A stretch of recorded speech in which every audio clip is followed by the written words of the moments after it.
With the first pick in the 2025 NFL Draft, It took the Packers 5 tries just to get it. the NFL selects Green Bay, Wisconsin. And now they'll look to improve upon the benchmark set last year in Detroit. Detroit's a great place. Now the world sees it.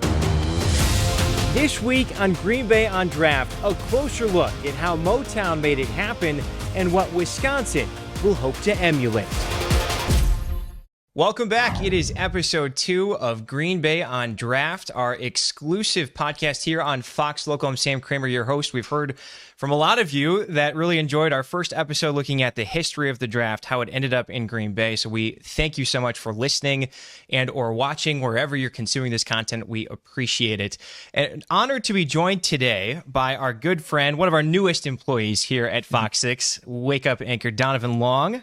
Welcome to Green Bay on Draft. Yeah, thank you, bro. Thanks for having me. Yeah, and so today we're looking at the success of this event, specifically last year in Detroit. From all accounts, smashing success. We're going to get into the attendance records they set, the estimates from Visit Detroit on just how much of an economic boom this was, and frankly, why? What made it be so special to the fact that everybody in Green Bay is saying, you know what, I hope we can have something like that. So, Donovan, you were actually working in Michigan before you came to us, and just happened to be at this event. Yes. I want you to first kind of paint the picture for us as a spectator who went to this. Sure. What was it like? It was electric. It was electric. Detroit is already a very historic city known for music, culture, arts. And so adding the draft to an already incredible fabric of entertainment there, it just elevated the city. And I think a lot of people rallied around Detroit, despite its negative stereotypes or negative storyline it oftentimes gets.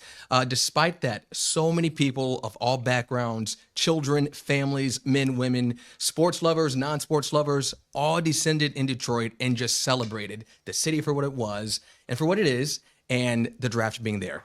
Okay, and you're a Lions fan, yes? I am a Lions fan, yes. Do you think that the fact that the Lions have kind of been on this meteoric rise over the last few years, do you think that helped in contributing to the success of the draft there? Absolutely. I think there's a lot of buy-in. Look, you have fans who are loyal fans despite, their ups and downs during the season.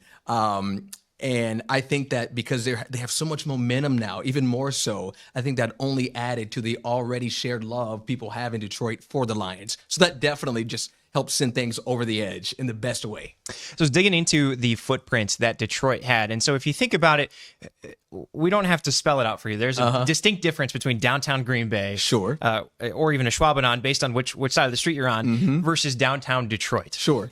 There's a lot more actually space, wide open space in Green Bay, whereas Detroit, they really just kind of found this lot and sandwiched it all in there. Yes. What did you think of the footprint and how did it perhaps maximize downtown Detroit? I got to say, so I'd been to Detroit. I have family friends there. I'd been to Detroit before it was just transformed into the draft experience for everybody. So at the time when it was announced, the draft was coming, I'm like, how in the world are they going to recreate the city, divide it up, and have all these hundreds of thousands of fans? And so it was interesting to see it come to fruition, and all the crews get to work on building what became a smashing success, as you mentioned earlier. And so looking at that, I was in awe because they transformed what's kind of known as the business district, Sam. It's called Campus Martius. Yeah. And it's a huge downtown area near the water, near the riverfront. And they just essentially had so many moving parts and just set up the huge stage there. And it just was wild to see it just change from what I was used to seeing. One of the things that didn't make the cut, which is amazing because we went 45 minutes last week, with Packers president Mark Murphy, is that he kind of views the event coming up in Green Bay as a 3-day commercial. Okay, fair. 3-day commercial for the Packers, 3-day commercial for the Green Bay area, 3-day commercial for the state of Wisconsin, and perhaps just this Midwest way of life. I got the feeling just from watching, as somebody who loves football, can eat, breathe sports all the time, as I'm sure you're the same way. Sure. Looking at the drone shots and the high above steady cams flying over the crowd, which again was at capacity. We'll get to that in a little bit. Did it feel like a 3-day commercial for Detroit? Because I feel like it did. It did, Sam. It really did. I talked to one of the anchors who is with our sister station at Fox Detroit, and what he said, and he put a bow on it really well. People got a taste of Detroit. They got the flavor of Detroit, and people who have never been to Detroit want to come back.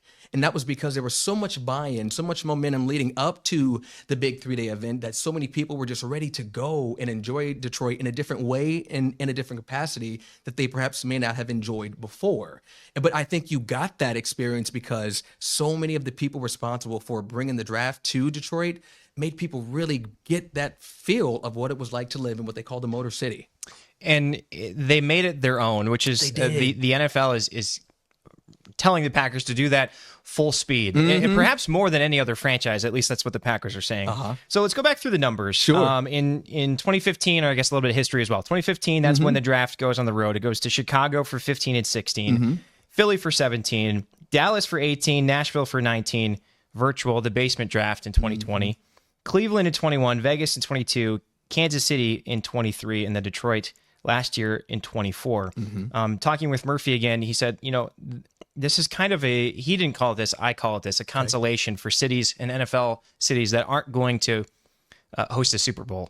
Detroit has hosted a Super Bowl. Yeah. And so I wonder, is it really just about the evolution? And because that was what, 2006? 2006. So a lot has changed in almost 20 years. Steelers and Seahawks at the time. Yeah. Yes. And so I wonder, was this kind of a way for Detroit to reintroduce itself to not just a sports audience, but perhaps a bigger audience, like you mentioned, to say, hey, that city has a lot going for itself right now. And even, I believe, Governor Gretchen Whitmer was saying, we want this event to kind of put ourselves back on the map in a new way. Absolutely. Detroit's kind of, from people I talk to there and from experiencing it too, it's kind of in the middle of a renaissance, if you will. Yep. There's so much development, so many transformations going on. And I think having the draft in the city last year only added to that. It elevated it. It put Detroit back on the map for some people. Detroit has always been and will always be, again, historic, known for Motown.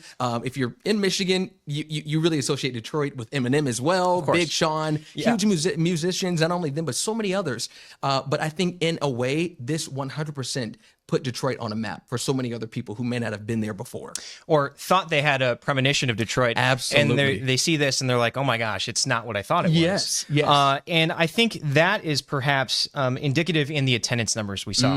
So they, through the app, which is the One Pass, the NFL One Pass app, which again, if you weren't with us last week, this is a free event. All you have to do is register through the NFL's app. It is called One Pass. That's how they kind of keep tabs. They get data, and that's where they can come up with these numbers. Day one and day two, that they had so many people, they actually had to close off entrance to this footprint. They were at max capacity. 775,000 people across the 3 days. That is not to say 775,000 unique visitors. Right. It's day one, day two, day three. Point being, do you think Detroit expected that? No. And how did they handle it? I talked to a gentleman by the name of Marty Dolbeck. He's the executive director for Detroit Sports Commission. And they weren't expecting that number of people, but they were prepared for it in a way that they wanted to introduce so many new people to Detroit. And so I think they weren't prepared for it, but they also accommodated it as it just kind of came to fruition and as the numbers continued to grow from their initial estimates. Yeah, so from talking to him and some other sports anchors there, they weren't prepared for it, but glad it happened. I should say, you are working on a story that looks at what happened in Detroit and perhaps what Green Bay can learn from. Absolutely. And go from there. And so, speaking of that, we were talking earlier about the footprint. When you have so many people getting in, you have to think about the experience. If they are going to get in, if you're going to close off capacity, you have to be thinking about, outside this footprint, what do they do for that? Yeah, even independent of the draft itself, they had a concert series. You had Big Sean there, the Detroit Youth Choir, who was also famous in the city, but was also on a national stage with America's Got Talent, I believe. And so they had musical guests. They had experiences with different food options, different beverage options. You had a lot of local restaurants, local mom and pop shops, mom and pop shops be a part of this as well. So it was something different for everyone and something that everyone could participate in despite their love for football or not. Yeah. And I think just obviously the attendance numbers will say one thing, but the reviews from people that went, from journalists and national networks, it couldn't have gone better. It could not have gone better. It could not have gone better, Sam. I absolutely agree. So looking at this through the lens of these major events, and they can be hit and miss. Of course, we know that here in Milwaukee with the 2024 Republican National Convention. You weren't here yet. No. But this was billed as it's going to be a major event for the entire city. So basically, it doesn't matter what your politics are. Just kind of get in line. You're going to get some green. It's not how it was. This was very centralized to that footprint in Milwaukee. Okay. But what did Detroit see in terms of businesses and perhaps getting the economic impact of that? Was it as widespread as they hoped for? It was. And in fact, I have some specific numbers for you, according to one of the organizers who kind of helped bring this draft to life in Detroit. So Marty Dobeck I talked to, he's, the executive director of the Sports Commission in Detroit. Yep. He was saying that the draft generated $213 million for the city of Detroit and the region. Okay, and $161 million of that was from visitors traveling to Southeast Michigan. So, point being, you didn't have to live in Detroit or be a city, or be a restaurant in Detroit to feel the impact of this. Much of the region, much of Michigan benefited from this because of the volume of people who were there for the draft. And this wasn't just a tourism agency saying, hey, look at what we did. They actually commissioned a study that dove into this, and they found that 30% of the people that came to this draft were traveling from more than 100 miles away. That says something. It does. About the type of person, the type of attendee perhaps the NFL is going for. Again, we talked about this last week. It's not the Super Bowl. You don't have a ton of these corporate partners. There are still some, but that's an event you need money to have to go to. This is not. Yes. This is a free event. And so you're hoping that people will still come and spend that money just within the city, and more so for the experience. I also found it really interesting, just the fact that they did get so many people. The hotels, I believe, were average around 85%. Would you spell it out for our viewers and listeners? Detroit isn't Green Bay. They have the hotel space. So looking at it, was it hard for you to get around or find a place to stay? I thought it might be. Frankly, I have some family in Detroit, so I was able to stay with them transparently. But I will say, in terms of navigating the city, having streets closed down, yes, it probably was an inconvenience for drivers, but I mean, it was all for good reason. And the expectation was there that these streets were going to be closed down, but here's how you can take an alternate route to get to where you need to go. But one of the main streets that goes right through downtown is Woodward Avenue.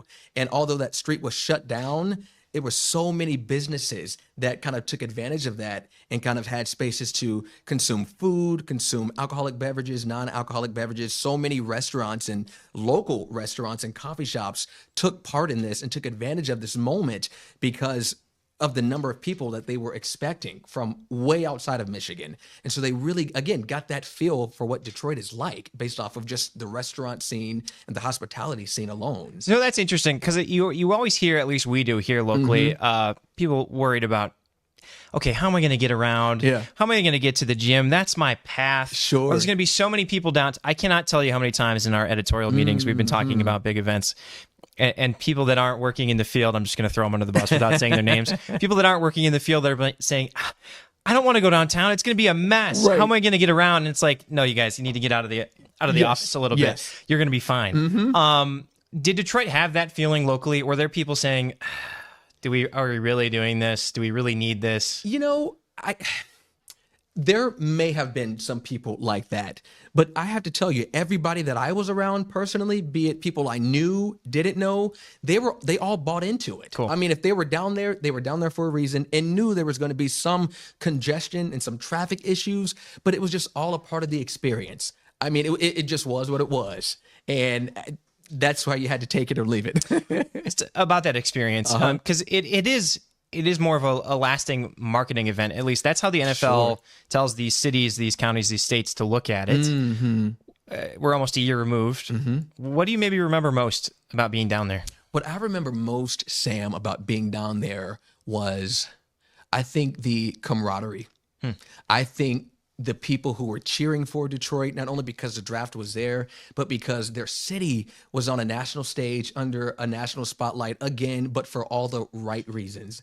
So I remember the camaraderie people who are from Detroit felt, and the camaraderie people who aren't from the city felt, because there was something for them to do, something for them to learn from, and a place where they could visit and perhaps come back to because of the positive experience that the draft provided in Detroit. And that's saying something, because you have people coming in from all 32 teams. Sure. So inherently, Packers, Bears, Vikings fans coming to town to be like, okay, here we go. These guys, let's you know. stoke the flames of the rivalry, so to speak. Sure. But that's not what happens. No. There's this sense of optimism that comes with the NFL offseason and the draft. That's like, we're finally going to get it right. We'll insert your team here. We're going to get a quarterback, whatever. And so to put those rivalries aside, perhaps until a rivalry team gets up to call their pick, then you're going to boo. Sure, that's expected. Part of it, right? Yes. Kind of a stick it to your rivals kind of experience. But for that camaraderie to happen within a free event, I think speaks a lot about the community aspect to this event, perhaps more so than Super Bowl, a regular game, etc. Yes, because everybody bonds over their shared love for the league. Doesn't matter who you root for, right? At times, anyway, you can still be. Everybody can relate to that sense of loyalty to a team and being there together and kind of basking in this environment that is primarily, or to a degree, for football lovers. Right. And so, yeah. Everybody has their own team, sporting their own jersey, right? That's obvious. But everyone was there to just kind of bond over their shared love for the NFL. Okay. On the footprint, yes. Have you seen the one for Green Bay? I have not. Okay, no. So it's all continuous. Okay. Whereas looking at the Detroit one, they used one street to kind of be a walkway to the experience versus the theater side. Oh yeah, which is primarily Woodward Avenue in Detroit, if you know the area. There you go. What was that? Was it seamless? Was it okay getting around? What was it like being inside the footprint? Yeah, inside the footprint, there were so many crews kind of around the gates and around the barricades to ensure like traffic was going this way or it's supposed to go the other direction. Yeah. And it moved seamlessly for me. And we were on foot the entire time. We parked, I believe, at a good friend of mine's house or condo downtown, and we walked from there, but everything was seamless. And as you're walking, you experience so many local restaurants, local retailers who are selling stuff or have the opportunity for photo booth, time with your friends or your loved ones or whomever you're with. So even though you were on foot, even though it was maybe to a degree a bit of a distance to get from point A to point B, there was stuff in between to keep you entertained. So it was a seamless process. And looking at the crowds, especially on days 1 and day 2, which day were you there? I was there the second day. Okay, so day 2. So it did reach capacity that day. Were you over by the theater side? Yes, we were. So yes, we were. What was the view like? Because if you're toward the back of that, I mean, could you even tell who was being picked? No, you're watching the screens above you. Yeah. It was nasty packed. It was, but in a good way, though. In a good way. Nasty is a nasty correlation, but you mean that in a good way. In the best way possible. It was packed. Again, I expected to be shoulder to shoulder with people, and out of the footprint, really. But I think just being there, the music blaring, Eminem in the background as well. I mean, he's a native of Detroit. He reps the Lions. He is homegrown. And so I think you add those aspects and those elements, you're just happy to be there and happy to be outside despite having so many hundreds of people around you. And so, it was hard to see, of course, if you're on the floor near the stage and really far back. But there were screens to kind of keep you entertained and keep you captivated in spite of being there in close proximity to the stage. So to that sense, it's more of a music festival. For our listeners, it's like being at the Miller Lite Oasis stage at Summerfest for a huge act, although that's a constant concert. This, in down to the bones, is a official piece of NFL business. But it is meant to be this kind of party experience that is there. I guess I'm just curious, like, what is the vibe from people that are there? Are they locked in on, okay, the Packers have the insert number pick here? everybody shut up around me. I need to see what's happening here. If they don't take a defensive end, I need to go visit my local watering hole. Or like, what is it? Sure. I think you get a mix of both. Okay. I think you get people who are incredibly locked in, want to see who's going where. And then you have those people who are enjoying the, the draft experience specifically in and of itself. But then you have other people who are just kind of happy to be there and just being in the moment. And so you got both types of people. And I think that's what kind of made it even that much better, though, because it catered to so many different audiences. Yeah, it's a bit of a renaissance. Did you run into any Jets fans? What franchise was the worst, if I can ask? Put you on the spot. Sam, what franchise was the worst? And worst as in just, I don't know, pompous, maybe a little too confident. Oh, I can't remember, Sam. I'm trying to think. Which? I can't answer that one. I don't know who was pretty much arrogant and kind of elitist. Yeah. No, I can't. I can't answer that one. Okay. I don't recall. As we look over kind of across the totality of this, and I think if you asked the Packers and people in Green Bay if they could have an experience, maybe a half of what Detroit saw, or 2/3 of what they saw in terms of impressions, in terms of visitors, in terms of all the beauty shots of the crowd, they would be happy with that. But what do you think in terms of lasting impact that this draft had on Detroit? The lasting impact it had on Detroit was restoring faith in the city, maybe, and giving people a different view of the city than what's in the media or what's in the news. Because I mean, let's face it, and I talk about this a little bit in the story next week. One of the anchors I spoke with is born and raised in Detroit. His roots are there, family's still there, and he talked about, yes, there is a negative stereotype on Detroit. Yep. As a crime-ridden city, as perhaps what some would call a dangerous city. But when they had the draft there was no violence, there was no crime. And he mentioned that and really loved that. So I think the lasting impact is, despite what may be Detroit's connotation or what is associated with the city, people still, I think having the draft there kind of restored people's faith and trust in Detroit. And I think that's the lasting impact of it. And it brought so many people together and so many people out from different areas to experience what the real heart of Detroit is like. It's a proof.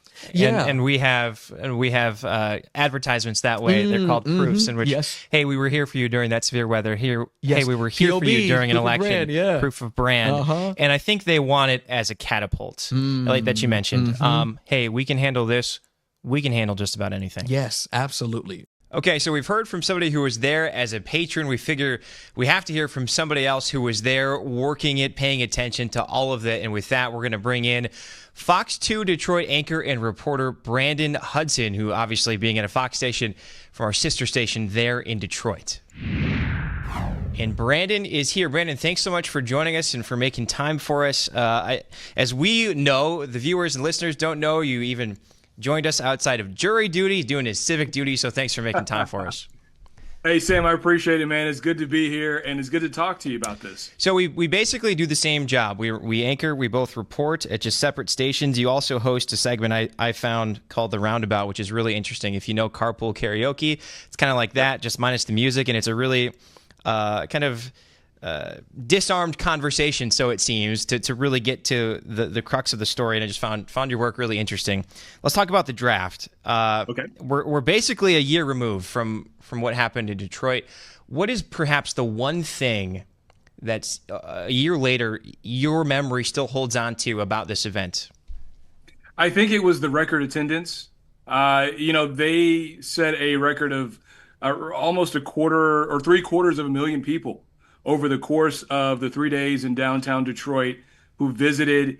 And this was a big deal because this was one of those situations where Detroit has, people will say nationally for years, it is on the comeback. And this kind of plays into that narrative of Detroit coming back, being a resilient city, hitting a renaissance. And all that was kind of built up to the draft. We didn't know how many people were going to attend over the course of those 3 days in April.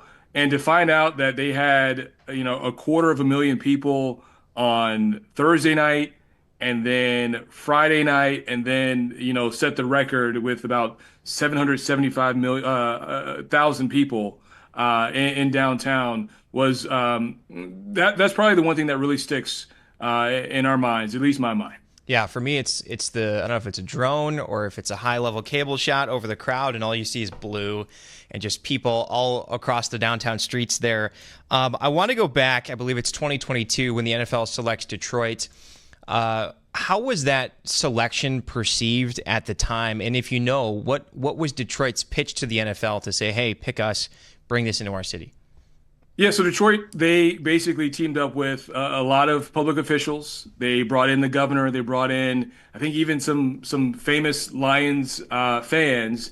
And Detroit wanted to get this bid because this is something that, as I said before, they wanted to, really make a mark on the national scale because having gone through bankruptcy with Detroit and, going through those tough times in the late 2000s and then the early 2010s, Detroit was still looking for something to hang on to.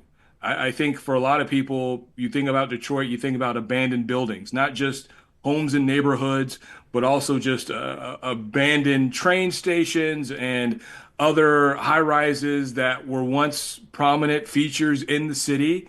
And Detroit is trying to get rid of that reputation and to be able to bring the draft into the city and to have so many people from throughout Michigan and even, famous Michiganders from across the country come together, make a video pitch to the NFL and say, hey, we hosted the Super Bowl in 2006. We know a lot has changed in our city, but we want you to give us another chance to at least host what has now become your second biggest outdoor event. And so for the NFL to come together and come to Detroit was a big coup for them.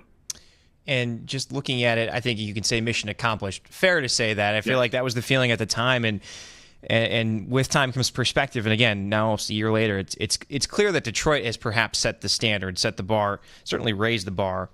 You mentioned the capacity reached on day one, day two. If you were down in there, whether you or your reporters, what was it like? Was space an issue? Were they kind of shoulder to shoulder, or how was it down within the footprint there? So it's kind of funny. I remember on Thursday night, my Live at 11 co-anchor and I, Amy Lang, we covered the red carpet event over at the Fox Theater, which is where we saw all the prospects. So you had Caleb Williams, Jaden Daniels, Malik Neighbors, Marvin Harrison Jr. A lot of those guys who were going to go that first night, they had a red carpet event that they went to at the Fox. And so we had a chance to interview some of them as they, kind of walked and spent those last few quiet moments they had with their families before they became, faces of the franchise or millionaires. And so right there was some spacing. It wasn't too bad. We did see a lot of fans, not just from Detroit, but you have a lot of fans from all the other 31 teams who are traveling to Detroit to hang out, to get a glimpse at who may be their next big thing on their team. And then it's a short drive down to the footprint of the draft, which is in what's called Campus Martius. It's the heart of downtown, basically. And so they had blocked off most of the traffic for downtown for people to get in there.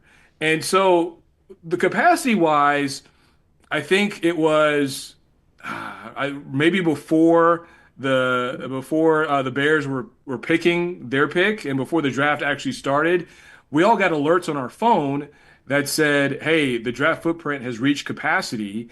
If you want to watch the draft, there's a shuttle that can take you to a park that's nearby where they had big screens set up.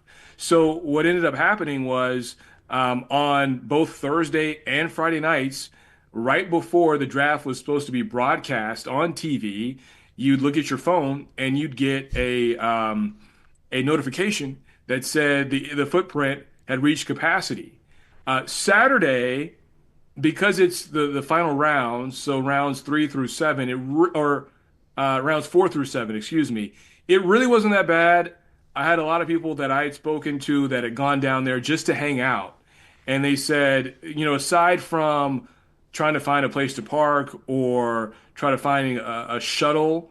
It really wasn't too bad with the lack of space. I even had a friend of mine who visited from Pittsburgh because this was the closest that the draft had been to him. And so he drove up from Pittsburgh, and he stayed at a hotel that was right downtown, right where the footprint is. And he said he had no problems getting around. So on TV, it looked like it was, shoulder to shoulder. And yes, they had reached capacity. But, after talking with people who were down there, especially including a lot of my colleagues, they said, it really wasn't as bad as it looked on television. Yeah, and I think that's a good point to make. Certainly, maybe around the theater, it's tight when everyone's trying to see the monitors and such, but it seems like there's a big enough footprint still to be able to navigate without issue. I was curious, too, what did the city, the Detroit Sports Commission, Visit Detroit, what did they do to follow the NFL's guidance in kind of making this draft its own and kind of feel like Detroit? So I think with most cities, when you turn the broadcast on, you get a glimpse of a little bit of what that city is about, but also what the NFL brings to the table. And for this draft in particular, being in Detroit, we got to kind of see firsthand. And even though a lot of these things were kept secret up until the week of the draft or up until a couple of days before the draft, we got to see how they combined a little bit of Detroit's music, Detroit's Motown flavor with a little bit of the NFL. There's a lot of artwork that went into showcasing the music and showcasing the sports culture in Detroit. I mean, look, this is it's a four sports city, and this is one of those areas where we also had not had a lot of success. Whether it be the Lions, the Red Wings, the Pistons, the Tigers. And, this was at a time when the Lions were coming off that NFC Championship run. And a lot of people they're hungry and they want to see what's next. And so they were able to, I think the first night of the draft, when you turn the TV on and you're watching ESPN, you see not only Jared Goff and Amon-Ra St. Brown, Aiden Hutchinson, Penei Sewell, but you also see Eminem. And you had Eminem come out, and you had Calvin Johnson come out. So, there were a lot of ways that the city paid tribute, not just to its current team and the success that they're having, but also to Eminem, who has really put Detroit on the map since, he came out in the late 90s. Calvin Johnson, who, he may not he didn't win a championship, but he stuck with Detroit from the time he was drafted to the time he retired. He never left. And same with Barry Sanders. They all paid respect to the legends of the past, and really kind of infused that with the future. So you had a way for the city to pay tribute to a lot of its legends who have worn the Lions jersey. You had the current guys who were there, and you're in the middle of a successful run, and then you had a lot of the pop culture icons who have come in and also put Detroit on the map too. So you had a little bit of everything, and then on top of that, I think later, I don't know if it was day 2 or day 3, but you had Governor Gretchen Whitmer also come in, and she got a chance to name or announce some of the draft picks in front of the whole crowd. And she was a big part in making that happen too. So this was, Detroit has a unique way of combining its past and present with, events of the future. And it was great to see Detroit not forget its roots, but also play it for or put it on display for the national audience. I was going to say, it would have felt wrong without Eminem, without Barry Sanders, Calvin Johnson. We could go, the list goes on and on. I guess I should ask, because from everything that we've read, that we've seen, that we've heard, this is a smashing success. You mentioned the capacity, but did anything go wrong? Were they upset about anything at all? I don't. Something almost went wrong. Something major almost went wrong. Okay. And that was a story that the mayor had told after the draft. He said that, and you know, we covered this from several angles, and one of those was security. And if you remember, you know, a few months before the draft, Kansas City had its Super Bowl parade, Yep. and there was a shooting at the parade.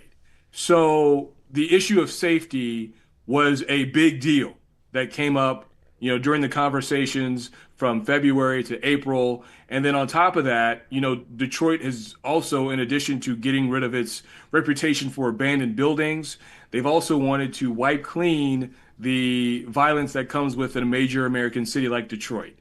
And so the Detroit Police and Wayne County Sheriff's Office and other surrounding agencies, they spend a lot of time working to make this the safest event possible.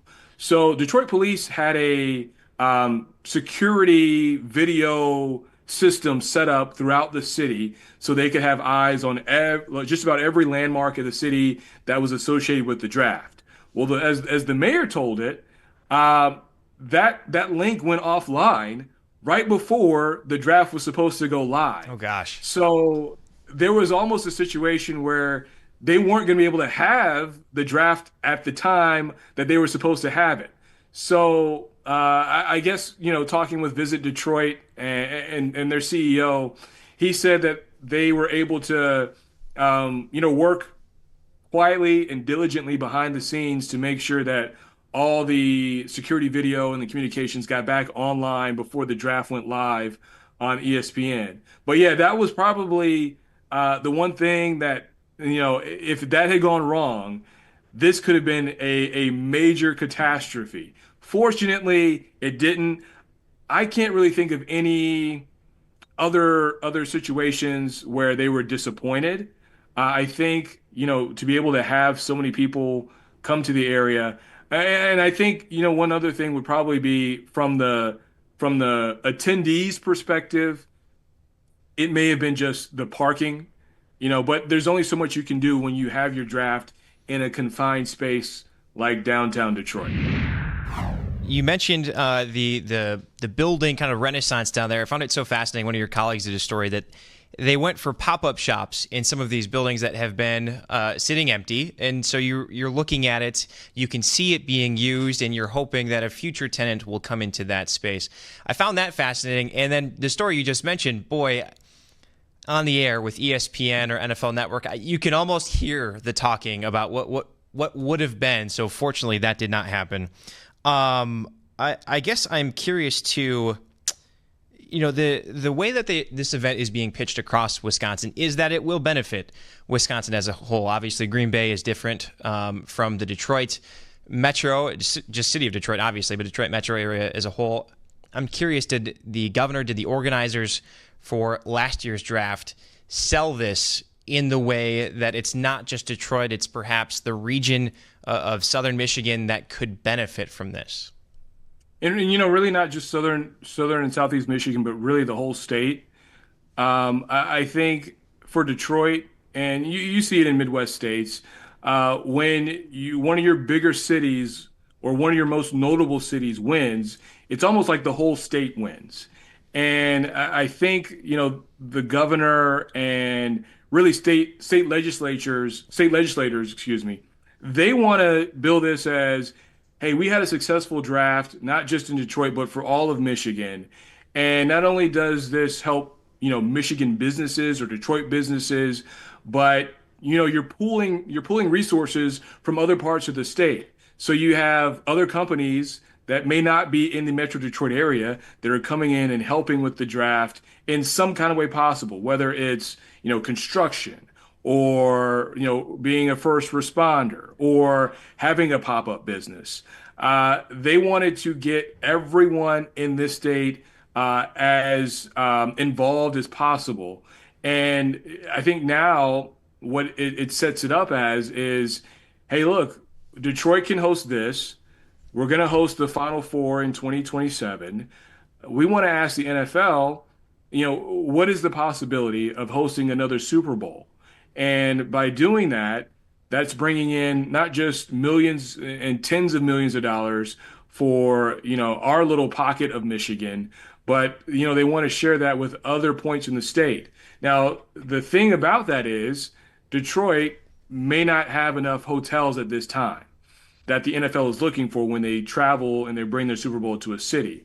So when you look at it from a wider perspective and from a state perspective, when I had a conversation with Visit Detroit, the conversation, is now focused on, can we get a fund that, state money it'll bring in more money, and it'll help more big events and attract more big events to the city. The unique part about the draft is that we kind of had a short window where we had, big event after big event after big event. And it started with, WWE, World Wrestling Entertainment. They had SummerSlam, which is, their second biggest event of the year. They brought that to Ford Field in the summer of 2023. And then, in March, you had the Sweet 16. So you had a weekend right before the draft that you had the Sweet 16 come to Detroit, and they had that at Little Caesars Arena, which is just, across the street from Ford Field. And then you had the draft. So you had really three big events within, a window of months. And all of those were kind of more or less an audition for more big events and more opportunities for Michigan to get put on a bigger stage. So the push is for the state legislature to create a big event fund where they'll have money that can attract more big events. And really, they want to compete with Indiana and Indianapolis. If you've probably noticed this before, but it seems like Indianapolis gets a lot of big events year in and year out. Detroit is trying to compete with that and not just get the Super Bowl, but All-Star games, Big Ten championships. So they still have a list of things they want to get to that would put Michigan on a much bigger stage. It's interesting because it gets to this idea of a lasting impact. And I think that's what perhaps the NFL uses to talk to these host committees and teams. I think obviously the team gets it, but it's more so for the other stakeholders that aren't so involved in NFL business day to day to say, look, if you can do this, if you can prove on national television that you're a big league city in terms of a description, that it can open the door. And I guess my question would be, you mentioned the fund that they're working on.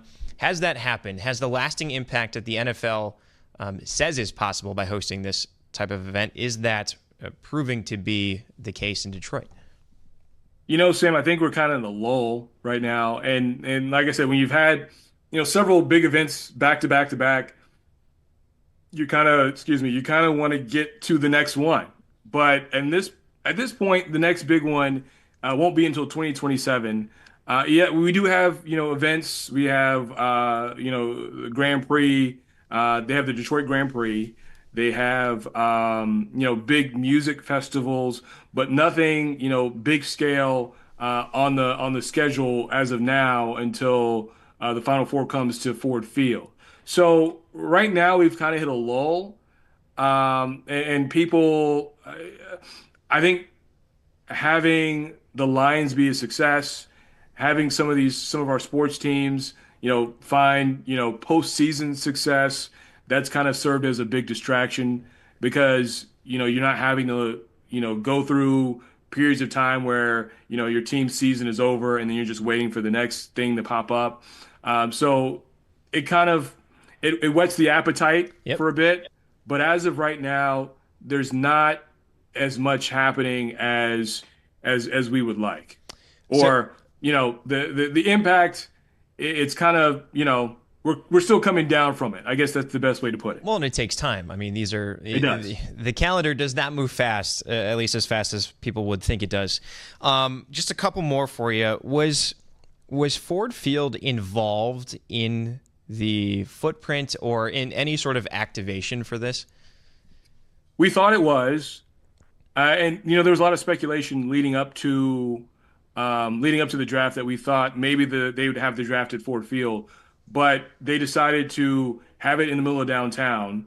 And one of the reasons behind that was the committee had traveled to Vegas, they traveled to Kansas City, and they saw how the draft was held in those cities, and they said, well, hey, maybe we can do something to where we can put the actual stage in downtown and open it up to where the draft experience stretches from where the stage is all the way down to the Detroit River, and that's a big area, from what's Campus Martius down to Hart Plaza.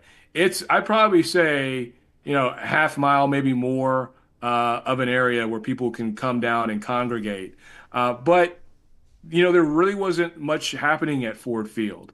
We had the red carpet event over at the Fox Theater, which is a short drive to Campus Martius where the stage is. And but no, we never really had anything at Ford Field. I mean, people could go visit it, but that's about it. Yeah, I think it just speaks to the individualizing that comes with every event. I mean, in Green Bay, Lambeau is a bit of a high-level piece of football history. Some people call it cathedral. I guess I'll steal that. In that, and I talked with the Packers president last week who said, look, we expect a number of people to come here, if only to just make that pilgrimage, to say that they were there. It's going to be open for the draft, that people can go in there, they can sit in the bleachers, they can watch on TV if they want. Just like you mentioned, the Green Bay host committee was also in Detroit and kind of taking notes on things, which leads me to this last question, is that the weather. They chose to do it outside, not inside Ford Field. Were there concerns about rain, snow, and contingency plans being able to host what was a record-setting crowd? Yeah, 100%. And the meteorologists were very busy leading up to the draft. Fortunately, we got a couple 60-degree days. I think it rained on Saturday, but it wasn't enough to keep people away. And I'll say this: this was my second draft event. I covered the third on-site event in Philadelphia. The weather was really nice there too. But again, it's a Northeast city, so anything could happen. But as far as Detroit goes, I think the idea was, if it rains, people can come down there, but we have a lot of businesses, a lot of places that will have the draft on TV. We have the stage, which is covered. So they were prepared for, at least the people who had the tickets to sit in the audience, they were going to be covered. They were going to be okay. But for a lot of people who just wanted to come down and see what the experience was like, if it had rained while they were down there, they could have just gone to a restaurant and watched. But yeah, we were keeping our fingers crossed that we were going to have some nice weather, and we were fortunate to get 60-degree days. Well, I think it was like a 50-degree day on opening night that Thursday, and it was a little chilly, but Friday warmed up. And so did Saturday after the rain. Fortunate, which you think Yes. about. And so obviously Green Bay is hoping for some of the same. Surprisingly, maybe not surprisingly, the NFL would not be too upset if there was some snow, so we're told. Okay, I lied. This is my last one, because I asked this to Donovan, our wake-up anchor, earlier, and he played the diplomatic approach. Was there a fan of any team that you felt stood out as being cocky or pompous and maybe too overconfident in an event like this that brings fans from every team together? Yeah. Well, I'll say this: it wasn't the Packers fans. I was gonna say you can't say that if you want. Right. I can't say there were any specific fans that were. You know what? Part of me, I would say Bears fans. We can agree on this. Yep. Right. But I remember them because they had a big stake in this draft. I mean, Caleb Williams was the projected, first overall pick. So, they kind of came in, and I wouldn't say they tried to make this their draft because they knew they were in Detroit and Lions fans were quick to let them know. But yeah, like I said, aside from maybe a few Bears fans here or there, everything was fine. Everyone coexisted for the 72 hours that they were in Detroit. And then goes back to their tribes and says, all right, it's game on, with the optimism that they're going to win the Super Bowl. All right, his name is Brandon Hudson. He's an anchor reporter at Fox 2 in Detroit. Brandon, again, thanks so much for making time for us. We really appreciate it. No problem, Sam. I appreciate it, man. Thank you. Absolutely. So with that pretty much wraps up our look at Detroit, and a lot of interesting insight about how this came to be, about what went right, which, again, seems to be virtually everything, what went wrong, what almost went wrong in terms of a security issue. So glad to hear that was the case, that they were able to fix that. There was no delays, what have you. And certainly with the Green Bay organizing committee being in Detroit for that, you have to imagine they perhaps learned something from that. I'm going to empty my notebook here. So as we did last week, we're going to look ahead to some of the stories that you can find on Fox Local or our website, fox6now.com. We mentioned Donovan. We had him on earlier in the episode. He's taking a deep dive, if you will, on the Detroit draft, and again, how it came to be, why it was such a smashing success. You can see that story now. Jason Calvi, our political reporter, called up from the bullpen, so to speak, and he's looking at how Milwaukee businesses, as well as Visit Milwaukee, are hoping to be part of this and hoping to cash in on this. And part of the sell from the NFL, from the organizing committee in Green Bay, is that this is a statewide event. It's a statewide franchise. So it's going to be a bit different from what we saw in Detroit, in Nashville, all the way back to Chicago, as far as when this event actually got onto the streets. I meant to say this last week. You can see the extended interview with Mark Murphy. That is going to be available on Fox Local.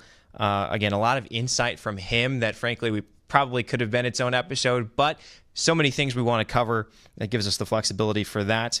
And then looking ahead to next Wednesday, the 16th, will be our next episode. And it's going to be a bit of we'll call it a partner episode to this one. This one looks back at Detroit, what went right. Again, every inch of this we've basically covered. The NFL has been clear to the Packers and saying, hey, make this your own. Perhaps any more than any other franchise. It comes and it is visible within the design, within some of the plans, and frankly, the footprint in how they want the Packers Lambeau Field, everything to be center stage, I guess perhaps side stage to the center stage, that is for which the commissioner will go up to and announce all the picks. So look forward to that. But again, thanks for watching. Thanks for listening wherever you're engaging with us. We really appreciate it. If you have any questions or any comments about any of this, we'd love to hear from you as well.